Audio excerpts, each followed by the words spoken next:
नमस्कार, हमारी इस खास पेशकश में अब तमाम दर्शकों का स्वागत है। मैं हूं दिवाकर कुमार।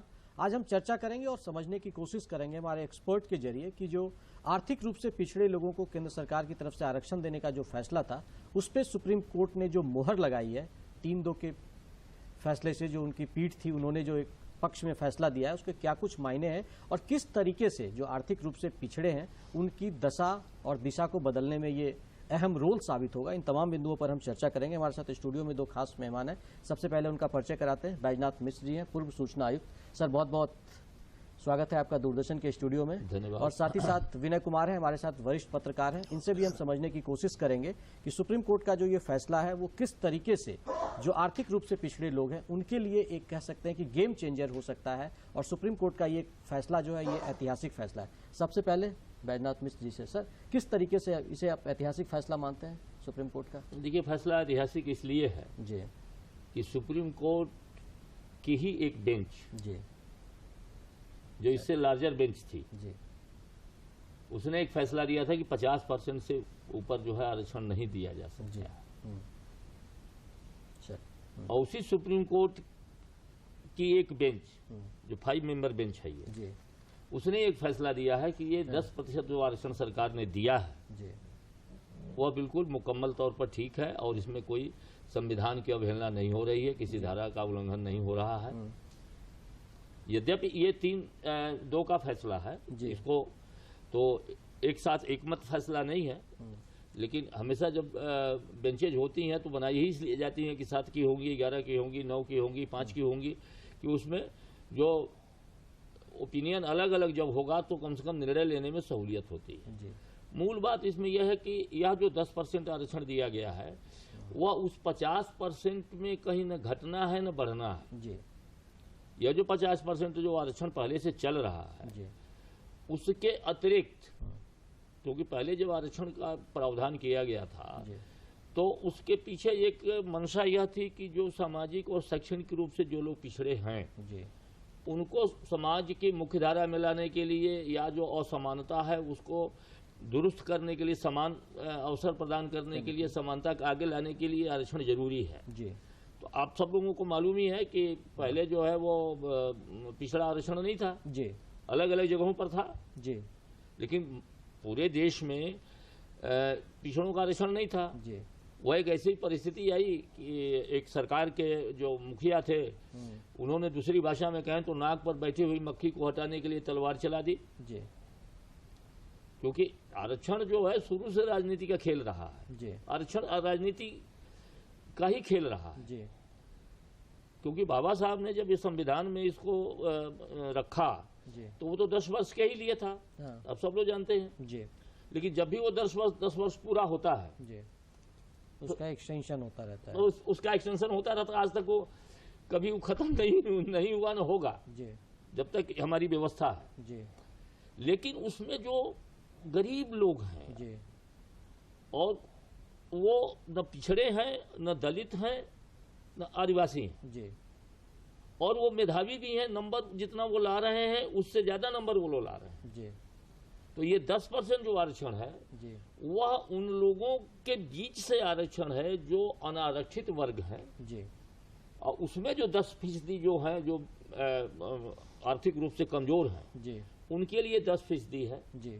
और बेंच में जिन 3 लोगों ने इसके फैसला दिया है जी, उनमें भी जी, खासतौर से जस्टिस त्रिवेदी है या जस्टिस पारदीवाला है। जी।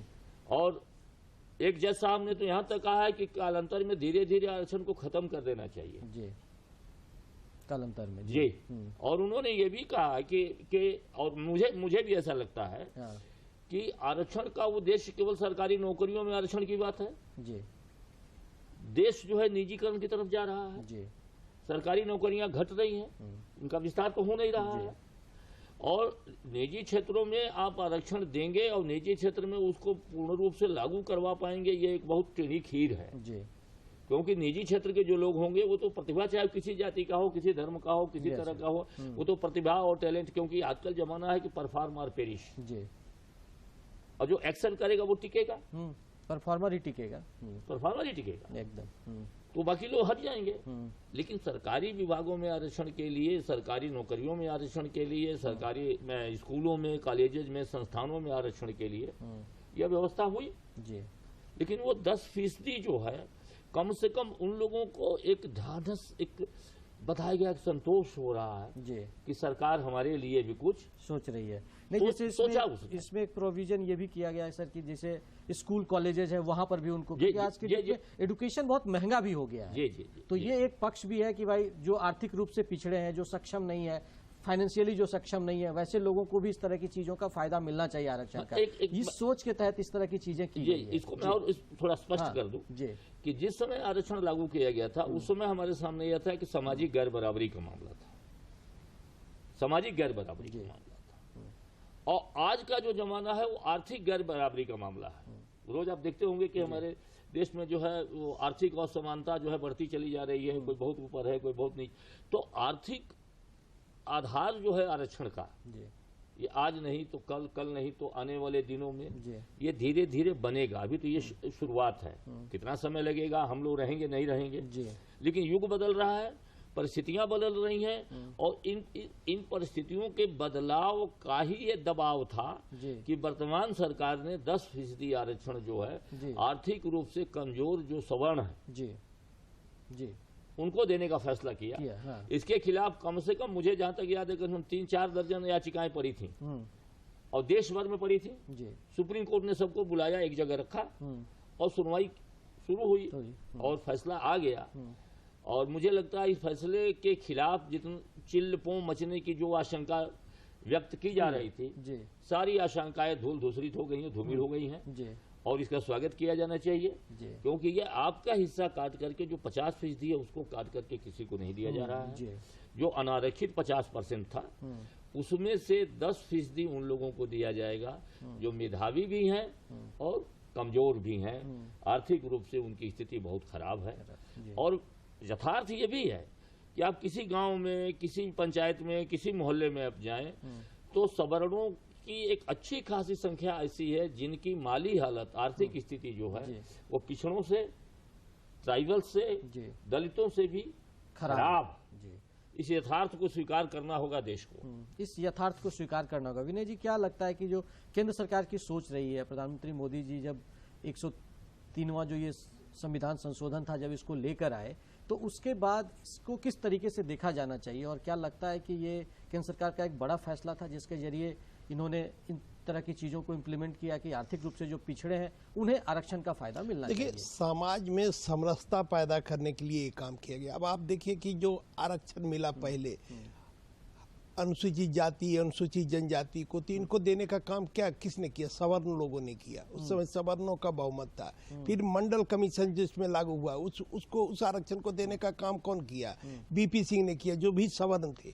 तो पिछड़ों को, दलितों को आरक्षण देने का सवर्ण किया। अब जब सवर्णों को देने की बारी आई तो एक पिछड़ा वर्ग का, अति पिछड़ा वर्ग का व्यक्ति जो देश का प्रधानमंत्री है, उसने सोचा कि समाज के सभी वर्गों को आरक्षण का लाभ मिले। जो दबा कुचला वर्ग है, जो आर्थिक रूप से कमजोर वर्ग है। और नरेंद्र मोदी जी ने एक बहुत ही बड़ा काम किया कि उन्होंने किसी के आरक्षण के साथ छेड़छाड़ नहीं किया।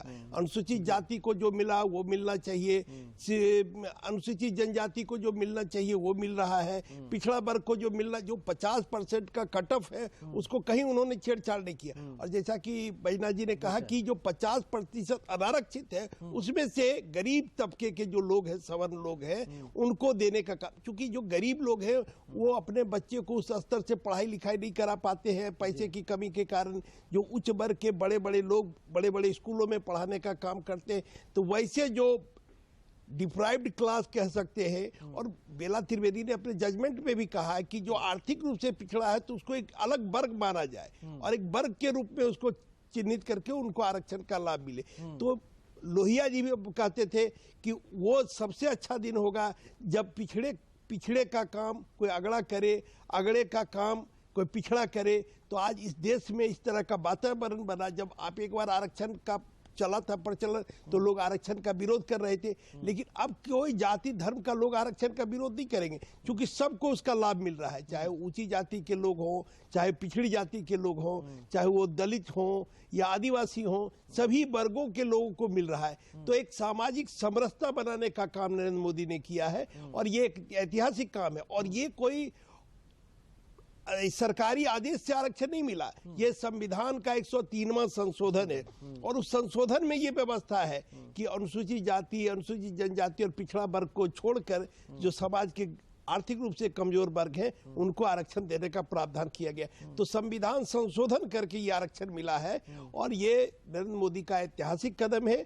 और इस कदम को सुप्रीम कोर्ट ने भी मुहर लगाने का काम किया। हालांकि जब ये बिल पेश हो रहा था राज्यसभा में, तो उस समय राज्यसभा में रामविलास पासवान ने सरकार की तरफ से इस बिल को पेश किया था, और उन्होंने उस दिन भी कहा था पार्लियामेंट में कि इसको नवी अनुसूची में डाल दिया जाए। नवी अनुसूची में डालने का मतलब है कि इस पर कोई विवाद, कोई रिव्यू नहीं हो सकता है हाई कोर्ट में या सुप्रीम कोर्ट में, क्योंकि उनका मानना था कि जब ये जुडिशियल रिव्यू से दूर हो जाएगा, जुडिशियल रिव्यू से दूर हो जाएगा। उनका मानना था कि इस तरह के आरक्षण को बराबर जुडिशियल रिव्यू के लिए लिया जाया जाता रहा। तो उन्होंने अनुरोध भी किया था कि इसको 9th शेड्यूल में डाला जाए, लेकिन नहीं डाला गया। बाद में जब सुप्रीम कोर्ट का फैसला आया, 3-2 से फैसला आया, जिसमें ये आपको बेला त्रिवेदी जज, पालदीवाला और दिनेश माहेश्वरी 3 लोगों ने जजमेंट पक्ष में दिया, और जो यू ललित जो उस समय चीफ जस्टिस थे और जस्टिस भट्ट, इन लोगों ने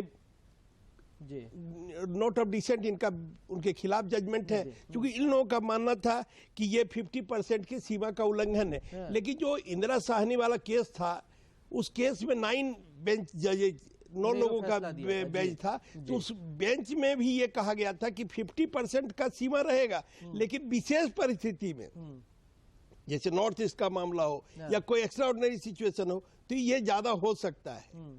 सीमा उन्होंने 50% किया था, लेकिन उसमें ये जजमेंट में भी था कि नॉर्थ ईस्ट या अन्य मामलों में या विशेष परिस्थिति में, तो ये जो है ये 50% का उल्लंघन इस बार नहीं है, और इससे समाज में समरसता पैदा होगा, और समाज के सभी वर्ग को लगेगा कि हमारी सरकार है जो हमारी चिंता करती है, जो गरीब तबके के लोग हैं उनकी चिंता करती है, और ये एक अच्छा स्वस्थ वातावरण देश में पैदा हुआ, और इसके लिए नरेंद्र मोदी बधाई के पात्र हैं। सर, क्या सर लगता है आपको सर कि जिस तरीके से सुप्रीम कोर्ट ने फैसला दिया, तो एक कहा जाता था कि नरेंद्र मोदी जो पॉलिटिकल माइलेज के लिए, जैसा कि आप जिक्र कर रहे हैं कि आरक्षण का जो मामला ये शुरू से रहा है वो राजनीतिक मामला रहा है, तो वैसे में जो एक आरोप लग रहा था नरेंद्र मोदी पर कि इन्होंने पॉलिटिकल बेनिफिट के लिए इस तरह की चीजों के जरिए संविधान संशोधन किया और जो आर्थिक रूप से पिछड़े हैं उनके लिए आरक्षण का प्रोविजन लेकर आया, तो अब क्या ये सुबुगाहट सुप्रीम कोर्ट के फैसले के बाद लोगों के जुबान पे एक ताला भी लगेगा? नहीं, देखिए क्या है कि जिस समय पिछड़ों के आरक्षण की घोषणा हुई जी, और वो जो मंडल कमीशन की फाइल कितने दिनों से पड़ी हुई थी, एकदम धूल फांक रही थी, उसको निकाल करके, झाड़ पोंछ करके, चमका करके उसको जो पेश किया गया, वो किस समय पेश किया गया? जब एक सरकार जा रही थी, और सरकार के अंदर से ही देवीलाल जी चुनौती दे रहे थे, जो उस समय को प्रधानमंत्री हुआ करते। तो देवीलाल को पैदल करने के लिए यह घोषणा माननीय प्रधानमंत्री तत्कालीन विश्वनाथ प्रताप सिंह जी ने कर दिया, और उस करने के बाद देश में क्या हुआ था जी, और कितना तांडव हुआ था, कितना बवाल हुआ था, समाज बट गया था, खानों में बट गया था, टुकड़ों में बट गया था, आगजनी की स्थिति बनी, क्या माहौल बना था देश में। विद्यार्थी आत्मदाह कर रहे थे जी। कम से कम नरेंद्र मोदी जी ने ये काम किया कि ये 10% जो आरक्षण दिया जी, इसके खिलाफ या इसके समर्थन में जी, उसमें दोनों खिलाफ और समर्थन दोनों सड़क पर थे जी। इसके न समर्थन में सड़क पर कोई आया जी, न विरोध में कोई सड़क पर आया, क्योंकि इसमें यह साफ दिखाई दे रहा था कि यह मामला सिर्फ राजनीतिक नहीं है जी, यह जरूरत के हिसाब से किया गया फैसला है। और इस जरूरत के फैसले को भी ऐसा नहीं है कि बहुत दिनों से लटकाया जा रहा था, लेकिन अलग अलग राज्यों में अलग अलग जगहों पर यह एक उत्सुकता तो थी जी, कि भाई हमारा दोष क्या है, अगर हम गरीब हैं यदि हमको नियोजन में स्थान नहीं है, जी, हमको शिक्षण संस्थानों में एडमिशन नहीं मिल रहा है, हम प्रतिभाशाली होने के बावजूद, सिर्फ सवर्ण होना मेरे ऊपर कलंक है। जी, यस। तो इसके लिए हम दोषी नहीं ना है। हम किसी जाति, धर्म, गोत्र, जिला, राज्य पैदा हो गए हैं, जी, तो इसमें मेरा तो कोई दोष नहीं है। तो इसके कारण अगर मुझे मान लीजिए प्रताड़ित किया जाए या मुझे किसी अवसर से वंचित किया जाए, जी, ये सुगबुगाहट थी, जगह जगह एक मांग उठी थी। हाँ, मध्य प्रदेश से लेकर के राजस्थान, महाराष्ट्र, उत्तर प्रदेश, जगह जगह जो है बातें सुगबुगा रही पॉकेट्स में थी। निकल रही थी बातें। बिहार में उस तरह से सुगबुगाहट नहीं, अंदर अंदर सब जगह बात थी। जी, उसको सरकार ने महसूस किया हाँ, और उसको लगा कि ये जो घाव है ये नासूर बने, उसके पहले एक मरहम फेरना जो है जरूरी है। जरूरत था।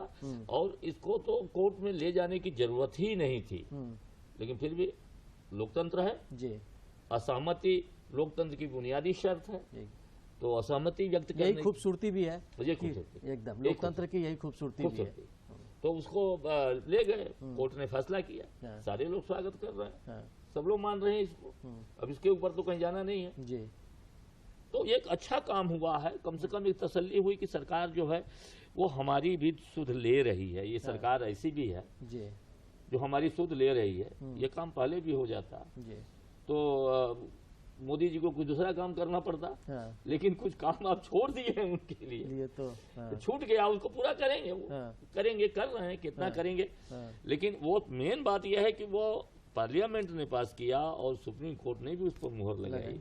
यानी वो जो कानून बना वो बिल्कुल कामा फुल स्टॉप ठीक ठाक ठोक ठाक के वो बनाया उन लोगों ने, और अच्छा काम है इसको। लेकिन जो मैं पुनः उस पर आ रहा हूँ, वो ये मैं इससे बिल्कुल हूँ कि इसमें आरक्षण जो है वो उसका सीधा संबंध जो है, जी, जिस समय लागू हुआ था उस समय सामाजिक परिवर्तन की बात थी। अब आरक्षण कहीं भी लागू हो रहा है, आरक्षण की मांग आप हो रही है, जाति जनगणना की मांग हो रही है जगह जगह। इसके पीछे सिर्फ और सिर्फ राजनीति है, क्योंकि सबको यह लगता है कि हम इस जाति के नेता बने हैं, इस जाति के नेता बने हैं, ये हमारा वर्ग है, ये तुम्हारा वर्ग है।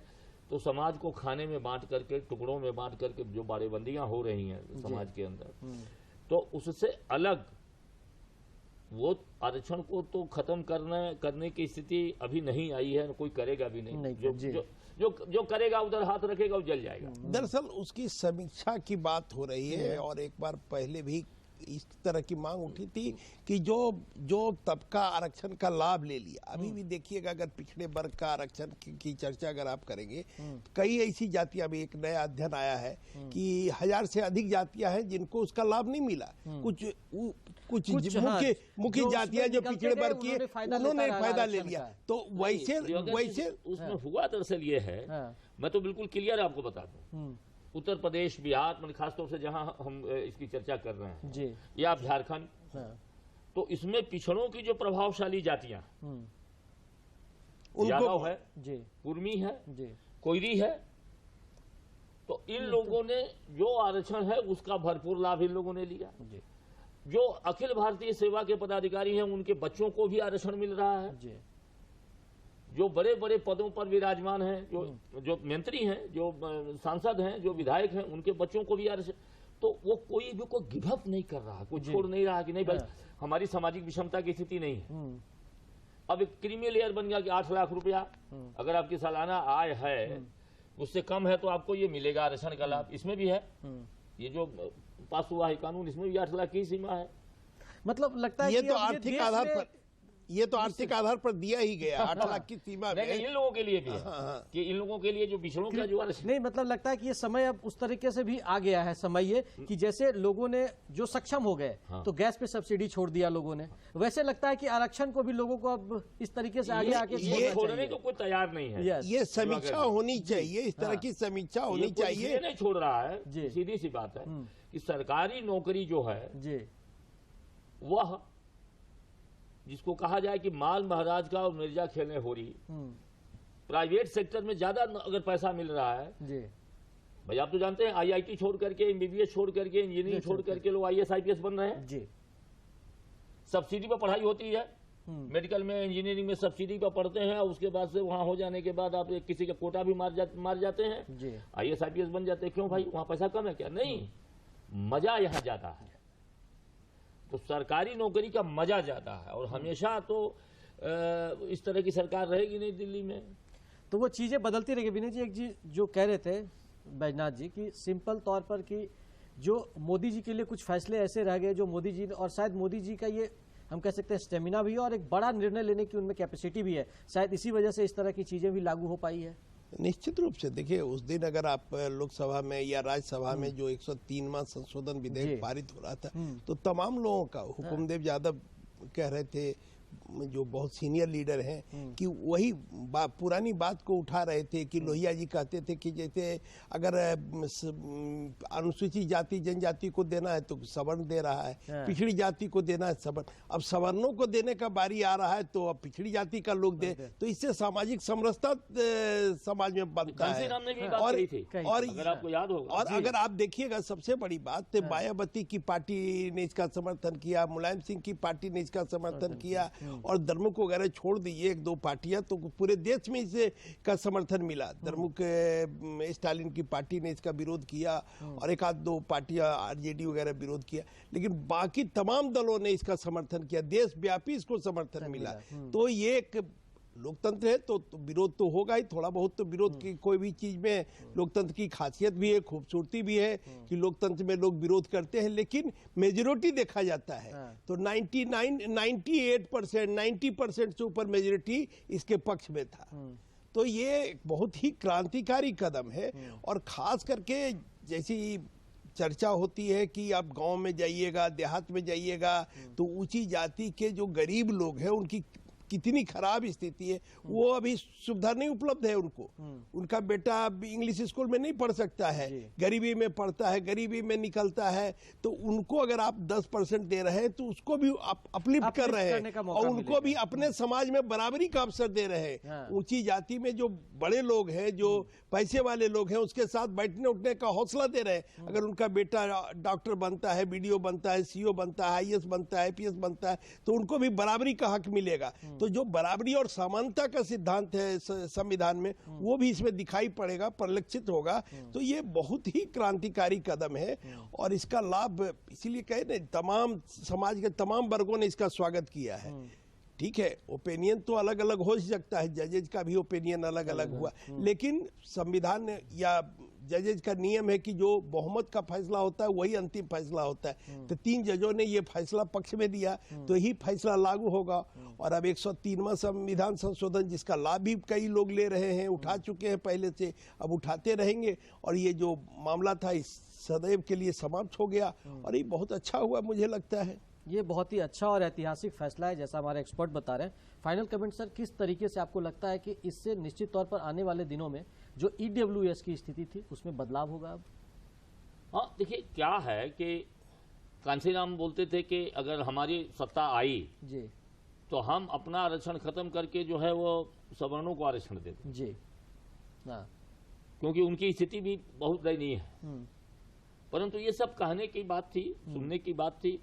और आरक्षण मैंने जो शुरू में मैंने कहा जी कि यह अचानक पता नहीं क्यों इसको लोगों ने राजनीति का झुनझुना बना दिया। जी, सरकारी नौकरियां घट रही हैं, निजी नौकरियां बढ़ रही हैं एकदम, और निजी क्षेत्र के बढ़ने के कारण ही हमारे यहाँ नियोजन भी ज्यादा हो पा रहा है। जहां भी नियोजन हो रहा है निजी क्षेत्र में ज्यादा हो रहा है, निजी हो ही रहा है एकदम, पैसा भी वहां ज्यादा मिल रहा है, वर्क फैसिलिटीज भी वहां ज्यादा है, लेकिन बाकी जो जरूरतें हैं वो सरकारी क्षेत्र में है। जी, तो हम लालीपाप देने की से अभी देखिए, अभी 2 राज्यों में चुनाव है, जहां भी हो रहा है चुनाव, तो एक मुद्दा जरूर आता है ओल्ड पेंशन। हाँ, ओल्ड पेंशन 2004 के बाद वाली या 2004 के पहले वाली, तो ओल्ड पेंशन एक मुद्दा है, एकदम, हाँ, चुनावी मुद्दा, आरक्षण एक मुद्दा है।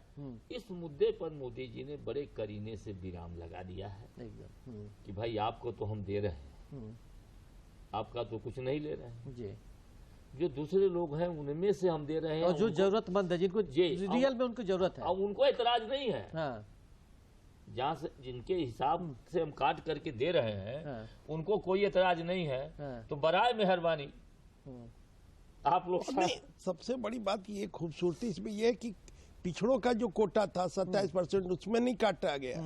दलितों का जो कोटा था अनुसूचित जाति का उसमें नहीं कम किया गया, अनुसूचित जनजाति का जो कोटा था उसमें किसी तरह के कोटे में किसी के आरक्षण में कोई कमी। घालमेल खासतौर पर हम झारखंड में रख करके जब बात करते हैं जी, जिसकी आवाज एक यदा कदा अखबारों में मीडिया में आती है, लेकिन वो दब के रह जाती है जी। ये आरक्षण जो है वह सिर्फ हिंदू समाज के लिए, सनातनियों के लिए है।